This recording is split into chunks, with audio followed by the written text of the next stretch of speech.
wararkii ugu dambeeyay naga soo gaadhay magaalada Laascaanood ee xarunta gobolka Sool ayaa sheegaya meydka laba ruux oo kamid ah shacabka ku dhaqan magaaladaasi iyo dhaawaca kuwaas oo la dhigay cisbitaalada ku yaala magaaladaasi waxaana dadkaasi dilay qaar kamid ah ilaalada gudoomiyaha cusub ugu magacaaban Somaliland ee gobolka Sool. wararku waxa kale oo intaas ku sii darayaan in dadkani falkaasi loo geystay xilli ay ku sugnaayeen goob meherada waxaana falkani geystay qaar kamid ah ilaalada gudoomiyaha cusub ee gobolka Sool. rasaas ayaa waxaa lagu furay dhalinyaradan xilli ay ku sugnayd qaybaha kala duwan ee magaaladaasi meherada ku yaala waxaana dhaawacyadooda iyo midadkooda la dhigay cisbitaalada ku yaala gudaha magaalada Laascaanood.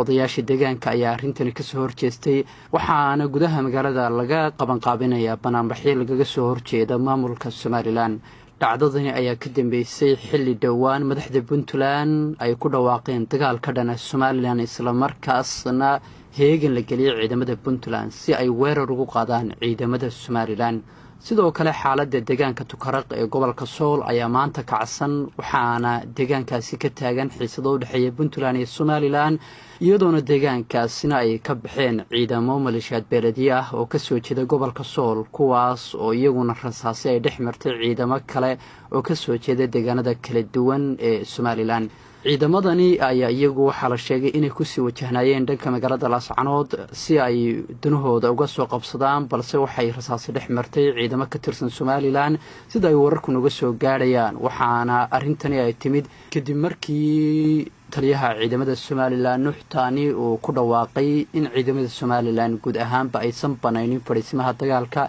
isla markaasina difaac xoogan ay ka sameysteen deegaankaasi Tukaraq si ay uga hortagaan weerarada ka soo wajahaya dhanka Puntland. xaaladda deegaanka Tukaraq ayaa maanta kacsan waxaana xil walba dhici kara dagaal u dhaxeeya labada dhinac iyadoona madaafiicda goobta dagaalka iyo hubka noocyadiisa kala duwan labada dhinacna ay haatan isku diyaarsadeen.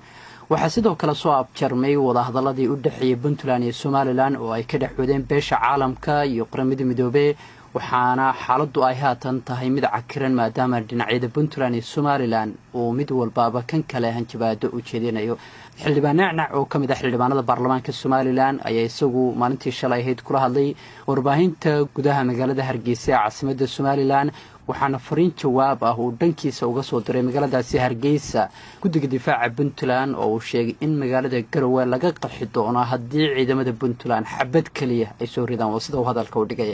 iminka xaaladdu waxay tahay mid cakiran waxaana xil walba dhici kara dagaal xoogan iyadoo maanta ay tahay maalintii koowaad ee munaasabadda Ciidul Adha haddana xaaladdu waxay sii noqonaysaa mid sii xoogaysanaysa khilaafkuna halkiisii ayuu weli sii taagan yahay.